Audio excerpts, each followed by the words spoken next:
Ito ay rated SPG, striktong patnubay at gabay ng magulang ang kailangan. Isang mapagpalang araw, mga kapamilya, matapos mapagbalingan ni Ramon si David dahil sa pag-aakalang ito ang tanggol na nanggulo sa Quiapo, ay hindi nga makakapayag si David na hindi makapaghiganti kay Tanggol. Ngunit sa kanyang pagdating sa Quiapo ay iba ang kanyang madadatnan. Agad na pinuntahan ni Marites sina Tanggol at Rigor upang hindi lumala ang sitwasyon. Habang nangyayari ito ay nagkatapat na sina Tanggol at Rigor.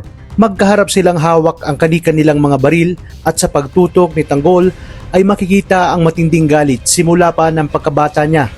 Sinumbat niya kay Rigor ang kawalan ng pagmamahal mula pa ng pagkabata niya at ang sakit nang nalaman niyang hindi pala siya tunay na anak nito. Hindi naman nagpatinag si Rigor at sinabi niya na ngayong alam na ni Tanggol ang lahat, itatapusin niya na ito gamit ang kanyang kamao. Sa bilis at lakas ni Tanggol ay napuruhan niya itong si Rigor. Napalahod si Rigor, gumapang ng duguan at halos wala ng lakas. Ngunit hindi pa rin tumigil si Tanggol at patuloy niya itong hinampas. Dala ang lahat ng sama ng loob mula sa nakaraan. Binunot ni Tanggol ang kanyang baril upang tuluyan ng tapusin ang buhay ni Rigor.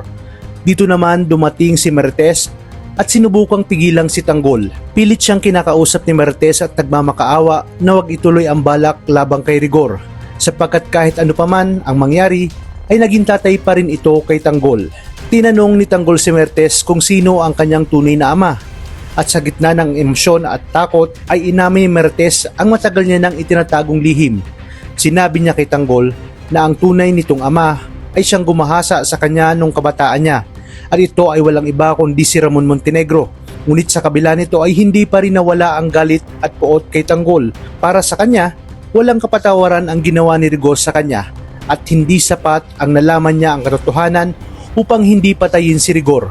Dito na nga humandusay si Rigor sa sahig na halos wala ng buhay at tuluyan ang tinapos ni Tanggol ang buhay ni Rigor. At dito na dumating ang mga kaibigan ni Tanggol upang tulungan siyang makaalis sa lugar.